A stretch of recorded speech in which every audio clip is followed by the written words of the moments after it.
Hi there, welcome to B40X. I'm Pastor John Albiston, and I'm going to be hosting you for this time. For the last couple of weeks, we've looked at how being a follower of Jesus means that we're part of a spiritual family. And just like when we join our physical family, we're born into it, we're born into our spiritual family as well.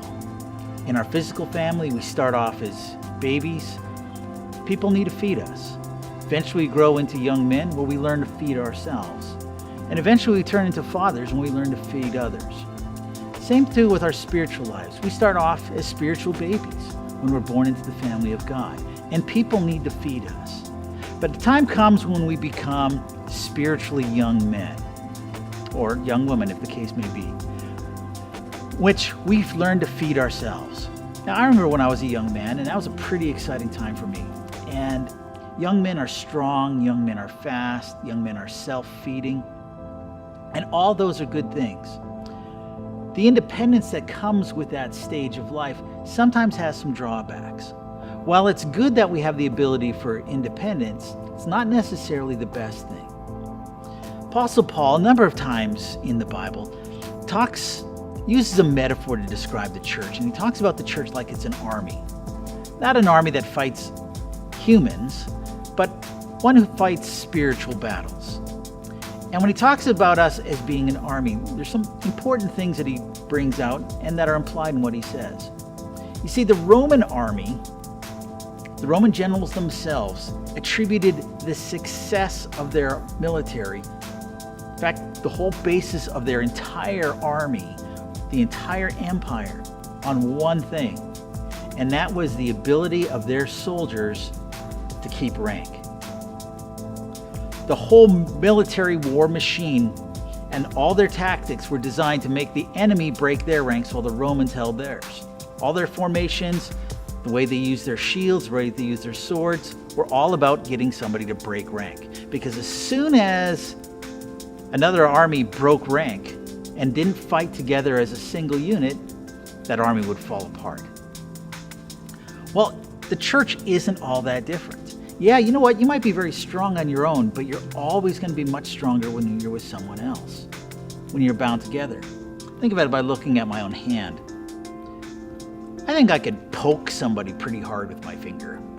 You know, it doesn't matter which finger. Maybe my pinky wouldn't poke very hard, but I can poke somebody. If I was under attack and my way of defense was to start poking people, though, maybe it wouldn't be most effective.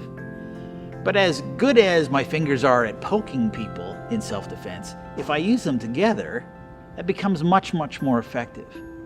And in the same way, the church works that way as well.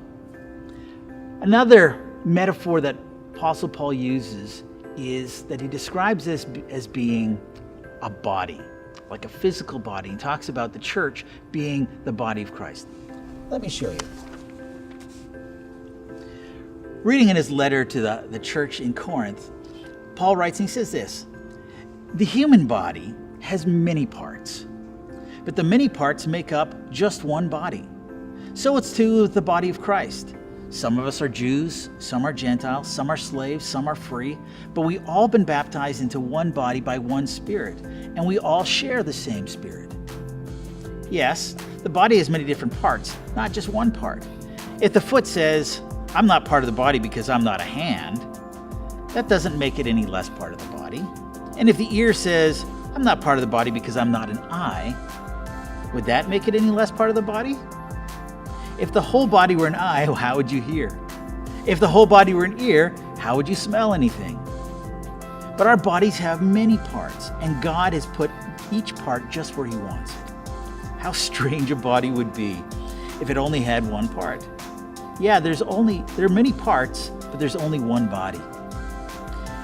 The eye can never say to the hand, "I don't need you," and the head can't say to the feet, "I don't need you." Okay,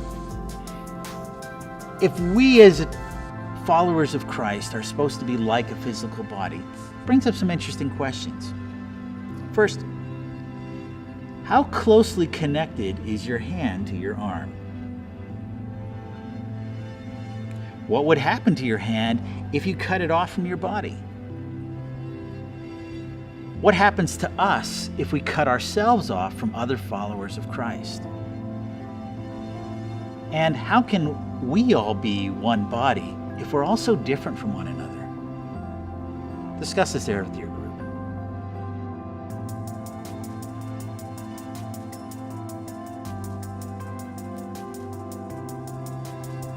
Hope you all got something interesting out of that. The next passage I want to look at, also from the Apostle Paul, but this time written to the Christians in the city of Ephesus. And he writes about the same topic. He says, "Now these are the gifts that Christ gave to his church, the apostles, the prophets, the evangelists, and the pastors and teachers. Their responsibility is to equip God's people to do his work and build up the church, the body of Christ. This will continue until we all come to such unity in our faith and knowledge of God's Son that we'll be mature in the Lord, measuring up to the full and complete standard of Christ. Then we'll no longer be immature like children. We won't be tossed and blown about by every wind of new teaching. We won't be influenced when people try to trick us with lies so clever they sound like the truth. Instead, we will speak the truth in love, growing in every way more and more like Christ, who is the head of his body, the church. He makes the whole body fit together perfectly. As each part does its own special work, it helps the other parts grow, so that the whole body is healthy and growing and full of love." Okay, let's look at this a little bit more closely. What exactly does it say it's going to happen when we all experience this unity in our faith? How is it that unity with other followers of Jesus bring us to spiritual maturity? What happens when we each do our own special work? And lastly, what does this look like today? What does this look like in your life? Discuss this there in your group.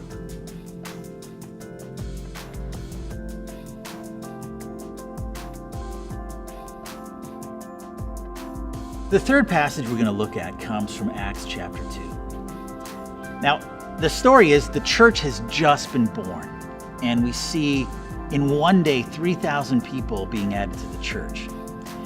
And right after this story, Luke, the author of the book of Acts, gives us a little paragraph where he describes the secret sauce of the early church.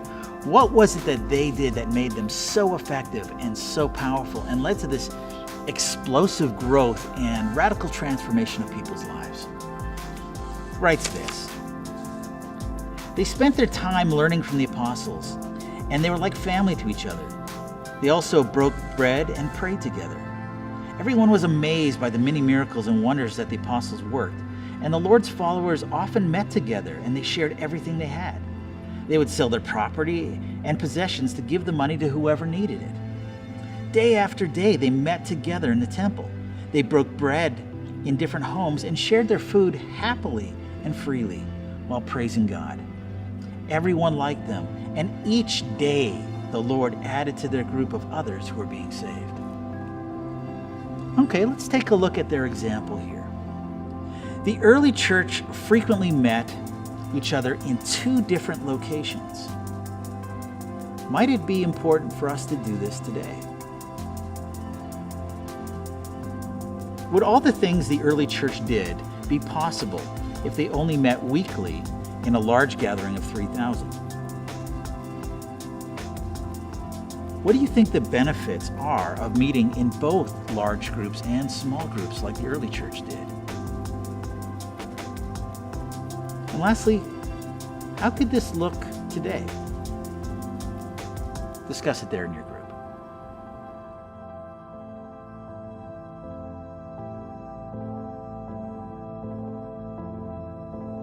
I hope you all enjoyed that discussion. And in closing, just wanted to say, the picture that we're given of how we're supposed to relate to each other, we're given a number of them in the Bible. That we're to be an army together. That is, we work as a unit. We work in unity and harmony, and we support each other and we protect each other. We're like a family. We're supposed to love each other. We're supposed to bond with each other. We're supposed to grow and mature together. And we're like a physical body. We're actually supposed to be connected one another, supporting each other, making each other healthy. I hope this made a lot of sense, and I hope that you've got a decent action plan for your own life. See you next week.